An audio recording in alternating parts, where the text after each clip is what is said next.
Yo, what up? It's a lower homeboy, and I decided to make this video about something more positive.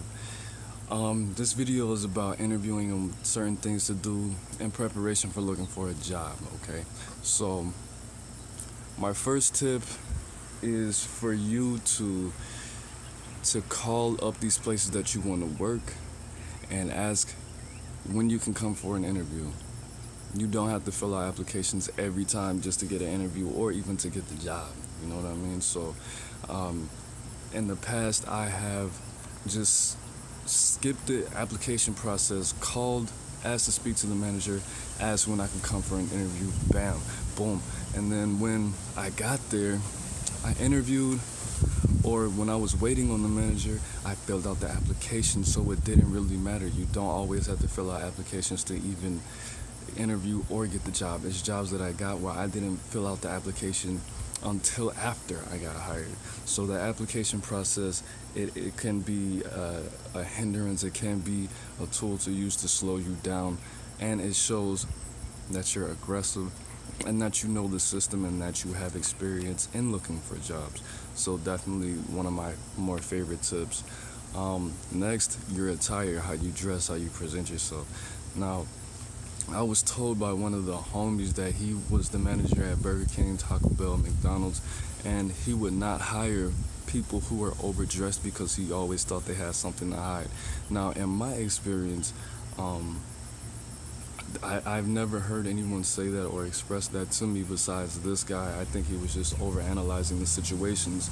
But every interview that I've ever gone to, I showed up in a white button-down shirt and some black slacks, or a black button-down shirt and some fucking khakis. Now, I went to an interview for a construction warehouse job, and I showed up with that same attire. And when I got there, I was clearly overdressed. Everyone else had on either a t-shirt and jeans, or I saw a guy, he had on like a hoodie and some fucking scuffed up boots, and some dad jeans, some faded jeans with some dirt on them, and he had his tool belt on, ready to work. And that experience taught me a lot. You have to do research on some of these jobs. Now, for construction, I'm not sure exactly if you would show up to every interview like that. I like to be personally presentable, but for these interviews, but they clearly knew what the fuck they were doing, and I was overdressed. No, I mean, you don't always have to show up in the white button down and slacks. You seen people, they showed up in like normal plain polos, no patterns, and a nice pair of jeans, and they got the job. So, also for restaurants, if you don't have any restaurants experience, men usually have to have their faces shaved, no beard, mustache, not past the lip. Every restaurant job I had, with the exception of one, I showed up and they knew I was ready to go. When I was about 18 or 19, I tried to apply for McDonald's, and I was a goofy ass little teenager, and I had just grown my beard and all this facial hair and shit. So the manager was like, okay, I'll look at you. And he was like, you're gonna have to shave all that off. And I was like, yeah, I laughed, acting all goofy and shit. I did not get that job, but it's all good though. So definitely be prepared to look prepared. Next, for the actual interview, you have to use your social calibration skills. I always try to slip little jokes in there, try not to act too goofy, show a lot of laid back energy, but still have some kind of energy, a little bit of pep, But you have to interview according to the energy of the person that's interviewing you. You can't treat every interview like it's the same. Some managers are more serious. Some managers come off as serious, but then they start joking, and you're like, who the fuck is this guy, But you definitely either have to give them more energy than they have, or match it, Next, I already said, make some jokes, be confident. One of the hardest questions that people always say is that, so tell me about yourself question. I always open up with 3 facts about myself. I'm from Atlanta. I just moved here. I'm a writer. My favorite thing to do is whatever the fuck. Make YouTube videos, 3 things, and then you go into the I'm a fast learner, I'm a fast worker. People get easily intimidated by my speed, blah blah blah. You know that script. Definitely always have a script. That's a tip. Next, a lot of the times people do ask me this. So, how many interviews have you done this week? Have you filled out any applications anywhere else? I would say keep them more in keep them more attracted to how abundant you are feeling. If you say that you only filled out 1 application, this is my first interview in this whole month, they're gonna be like, oh, this guy's fucking unmotivated, nobody wants him, he has fucking no self-esteem, blah blah. Then, like I said in my past couple of videos, scarcity creates value. If they feel like there's something special about you and they need you, they're gonna get you. You know, they're gonna try to get you. But at the same time, you do have to let them know that you do need this job. Like when my girl was pregnant, I would say, yeah, I have 2 interviews this week, 1 interview next week, and I gotta call this guy right after this. But at the same time, you know, I'm trying to move out. You know, my girlfriend's pregnant, I got bills, we just got a puppy. You know, not a sob story, but just let them know, look, people need me and I need a job. I don't necessarily need this job, but I am looking for a reason. The legal definition of apply or application means to beg, but don't make that definition your definition of your application. Next, one thing that I always say, I try to apply to places close to me. One asset that I have to offer is that I live nearby. I'm a 15-minute walk, so if you call me and you need somebody within an hour, I can be there within an hour. I can be there in 45 minutes. You know, get my little drink of water, set myself up, and clock it. Another question is that they ask, so why do you want to work here? Why do you want to work for us? One thing I always say, that this is a well-known company. It's respectable. I can have pride in telling people where I work. And that's the other thing I always say.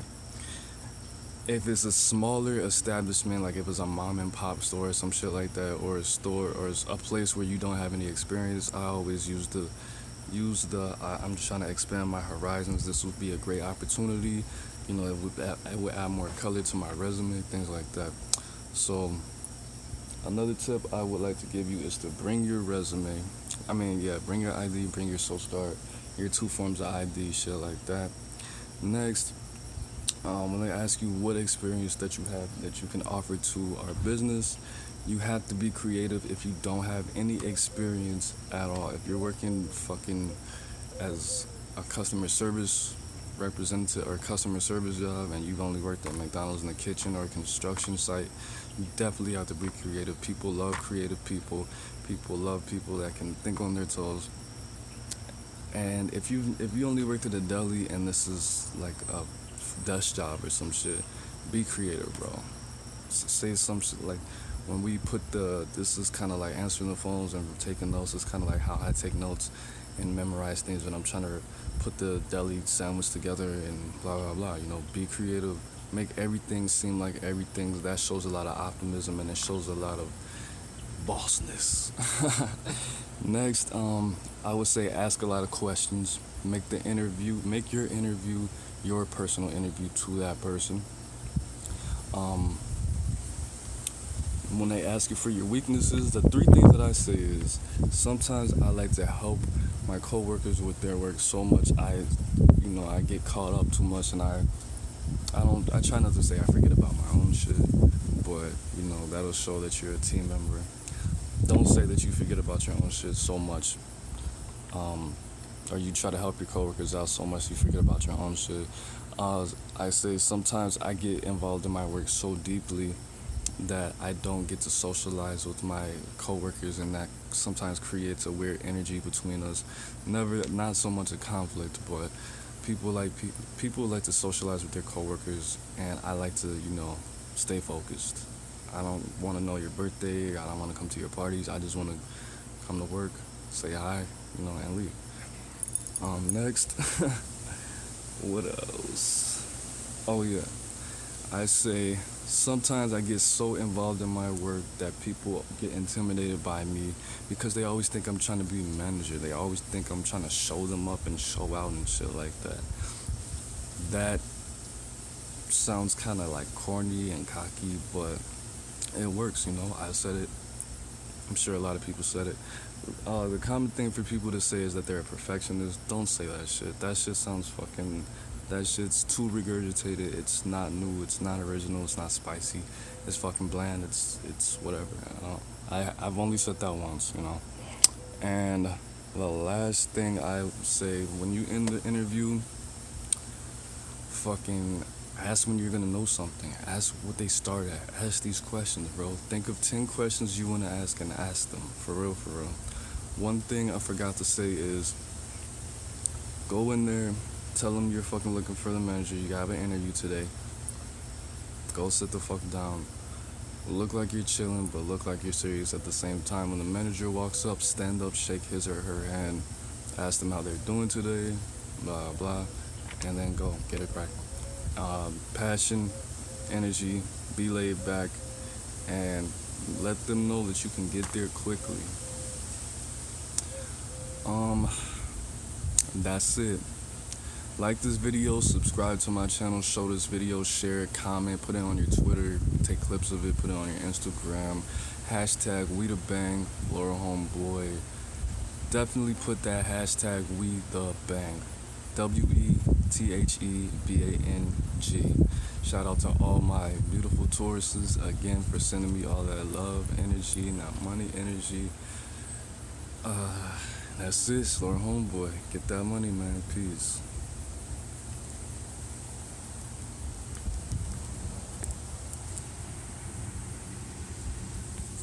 That shit's tweak.